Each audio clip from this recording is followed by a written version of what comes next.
Olá a todos. Na aula de hoje vamos fazer um exercício da primeira lista de exercícios sobre função de transferência.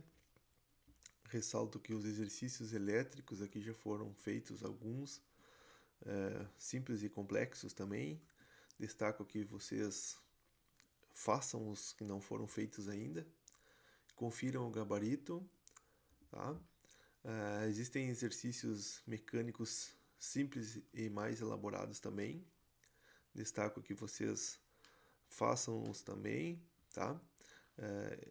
Todos eles seguem a mesma metodologia que foi apresentada em aula. Alguns desses aqui apresentam como entrada posição e não força, tá? Esses horizontais aqui eu tenho como entrada força, como entrada força, como entrada forças também, mas esse daqui especificamente o 14 e o 15 apresentam como entradas posições. Esse aqui é interessante porque ele representa um sistema de suspensão de um automóvel. Então, segue da mesma forma, mesma metodologia. Só destaco que a variável de entrada aqui, tanto nesse quanto no 14, são posições. Eu vou fazer hoje o exercício 17, tá? A parte A e C dele. E destaco que o 16 é muito similar, tá? São sistemas que apresentam. O 16 é similar ao que já foi feito em aula, tá? Assim como o 13. Deixo para vocês fazerem. E o 17 eu vou fazer a parte A e a parte C dele. O 17 apresenta duas entradas, a diferença dos demais. Ele tem duas entradas e duas saídas. E aí eu tenho diferentes possíveis funções de transferência. Então vamos lá. Aqui eu recortei ele então para nós, tá? Para nós analisarmos o enunciado dele.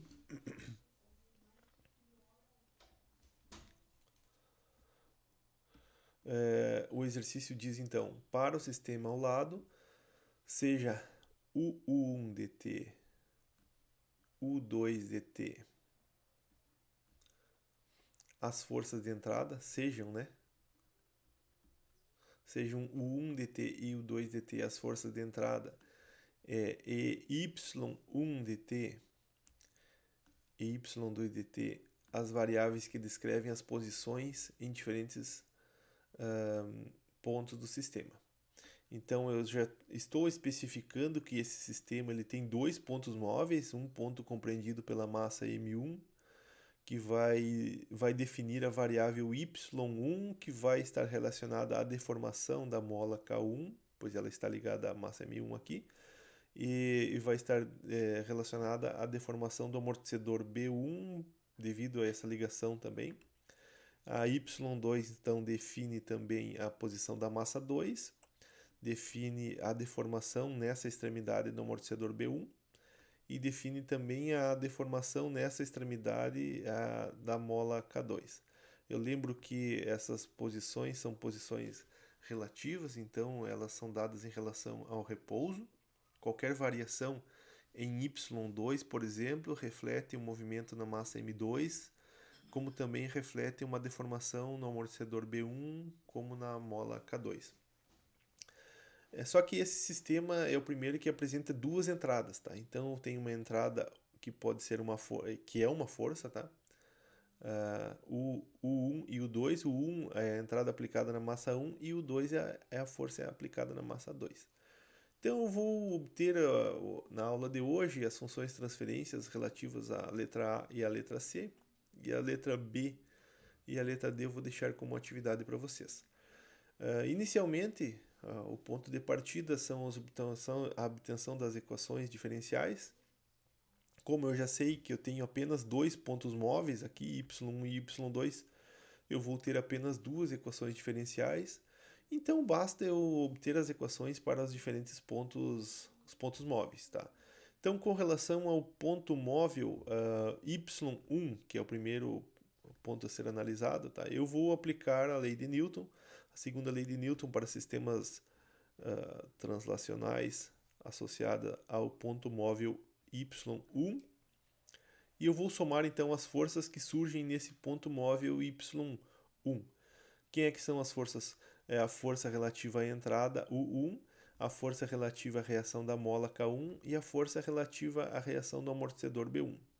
Então, somando, então, eu vou ter mais U1, porque U1 é uma força de entrada, menos a força da mola K1, que é o menos K1 vezes Y1, vou colocar FK1 embaixo, que é a da força da mola K1, e o menos B1, que multiplica a posição do lado de interesse agora menos a posição do outro lado. Como é um amortecedor, é a derivada dessa posição, porque eu preciso da velocidade relativa, então seria FB1, tá? Isso tudo é igual à massa do ponto móvel 1 vezes a aceleração, que é y1 ponto ponto.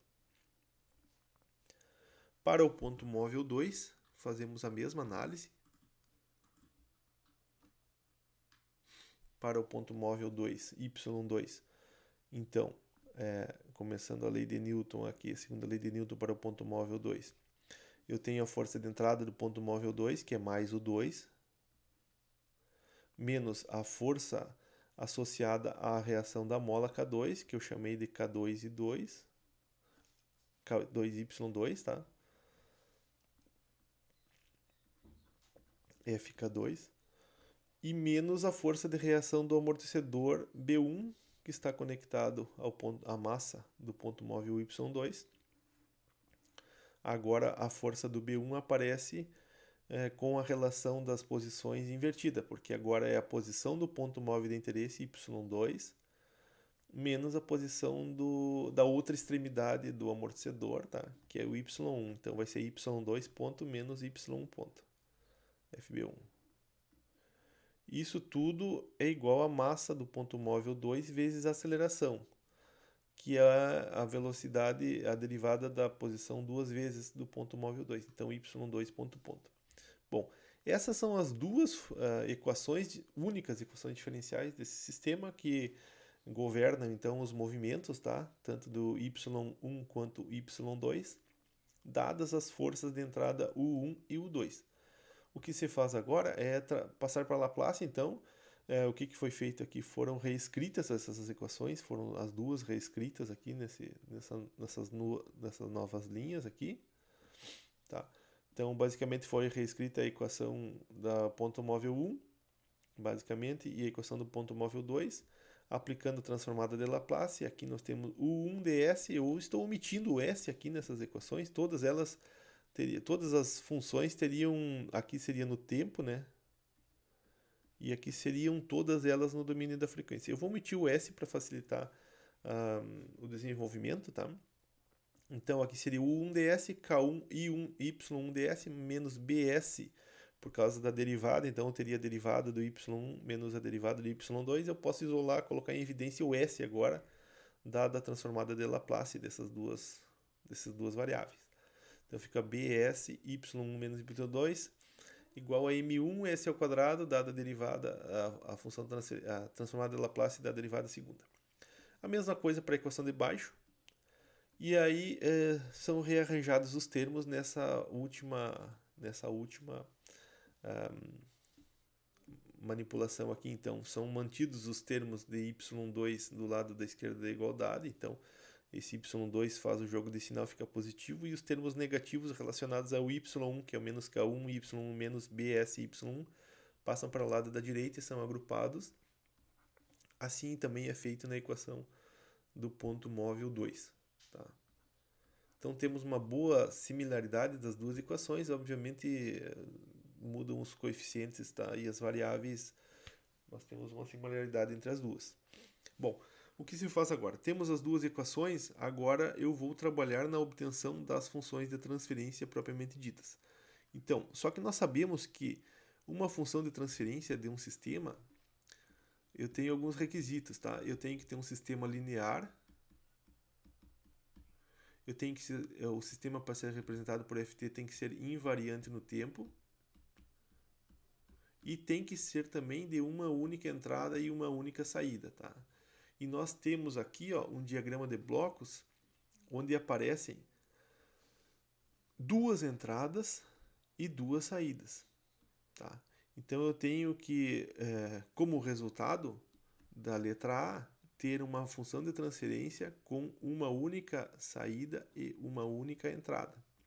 Bom, a saída eu consigo manipular as equações de forma a eliminar a variável y2, tá? Agora a entrada não. Quando eu tiver esse tipo de problema com mais de uma entrada, eu sempre tenho que fazer essa seguinte análise. Então, se eu vou analisar a função transferência de y1 para UU com relação à entrada U1, eu tenho que supor, nessa situação aqui, ó, eu tenho que supor que U2 é igual a zero, tá? Nesse segundo caso aqui, ó, a minha entrada é U2, aqui nesse segundo caso eu tenho que supor que U1 é igual a zero, tá? E assim por diante, tá? Toda vez que eu fizer uma função de transferência, eu tenho que zerar todas as demais entradas que não estão sob análise. Nesse caso aqui, o primeiro caso, eu quero uma função de transferência do y1 com relação à entrada U1, eu vou ter que, como já foi falado, supor U2 igual a zero, tá? Sempre assim. E aí o que eu fiz? Eu reescrevo as equações, essas equações aqui, da linha de baixo, são as mesmas que foram obtidas nesse último momento aqui, então eu reescrevo essas duas equações aqui embaixo. Reescrevendo então as duas equações aqui embaixo, tá? Como o 2 eu suponho igual a zero, então eu zero o 2, e aí dessa equação correspondente ao ponto móvel 2, eu consigo já fazer a relação entre as variáveis y2 e y1. Então, como eu quero eliminar o y2, eu vou já isolar o y2 na equação de baixo. Passo então esse termo dividindo, tá? E coloco o y2 para o lado da direita. Então, y2 vai ser b1s y1 sobre k2 mais b1s mais m2s ao quadrado. Tendo o y2 já em evidência, eu substituo na equação de cima, tá? Nessa equação aqui eu vou substituir o y2, só que isso é feito num segundo momento. Então eu vou baixar essa equação aqui por esse lado e vou substituir já no local correspondente. Então esse y2 aqui vai receber esse y2 que foi obtido da equação de baixo e vão ser reescritas nessa equação. Então vai ser U1 mais B1S vezes Y2 é isso aqui para nós, que é igual Y1 que multiplica K1 mais B1S mais M1S ao quadrado. Bom, agora nós temos apenas as variáveis de interesse. Vejam que são as variáveis de interesse. U1, que é a função de entrada, Y1 e y1 do outro lado da igualdade. Basta eu fazer a evidência desses dois termos, tá? E eu consigo, rearranjando os parâmetros, tá? Eu consigo obter a função de transferência. Então, o que você fez agora?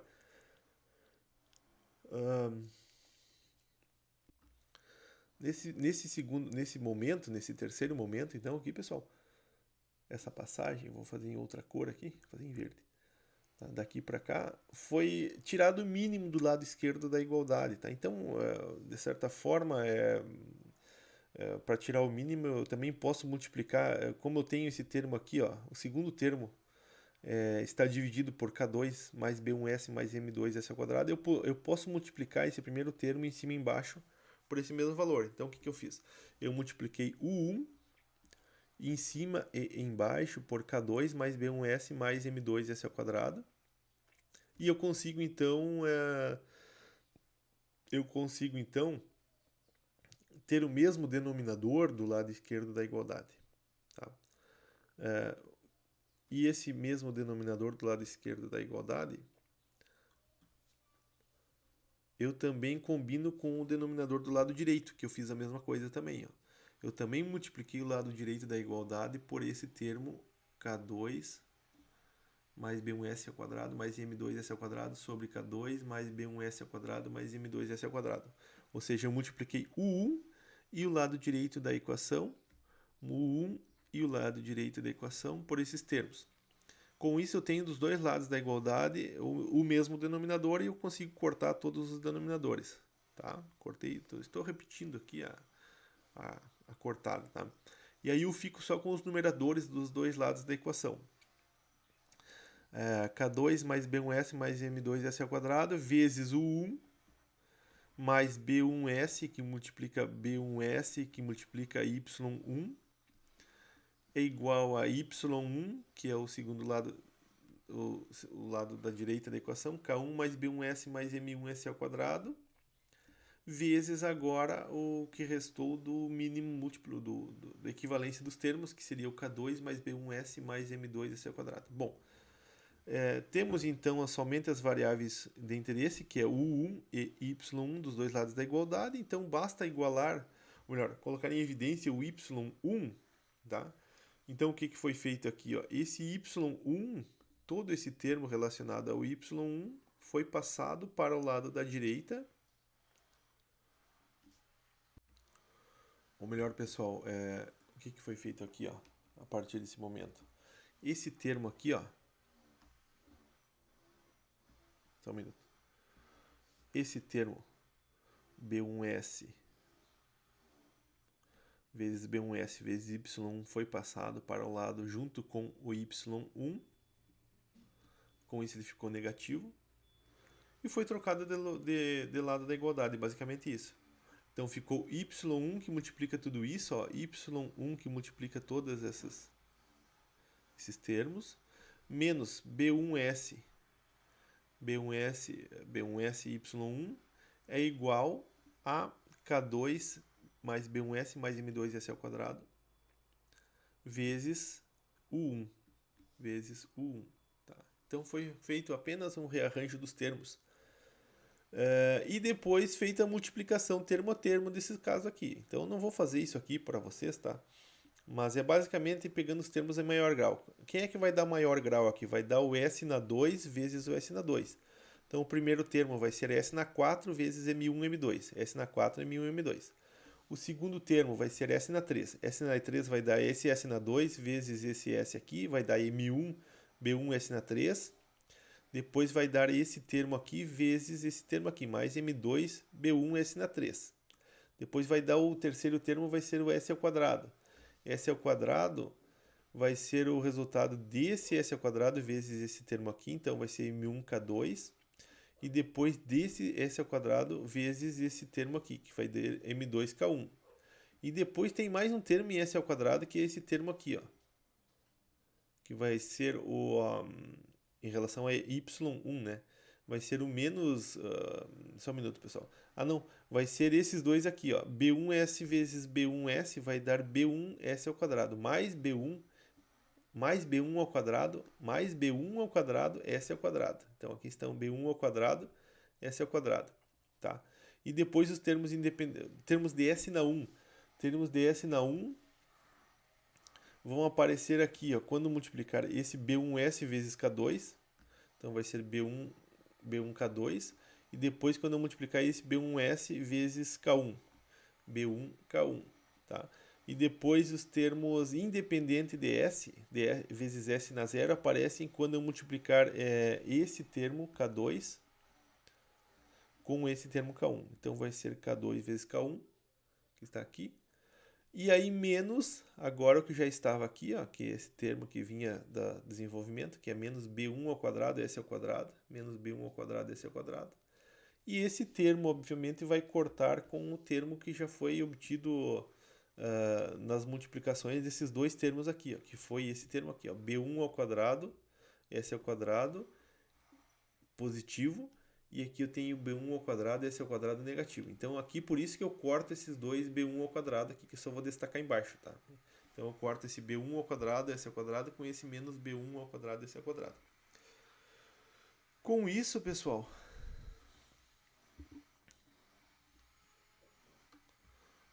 fazendo a igualdade, então, do que já tínhamos anteriormente, tá? Que é K2 mais B1S mais M2S ao quadrado vezes 1. Então, esse termo do lado direito permanece igual.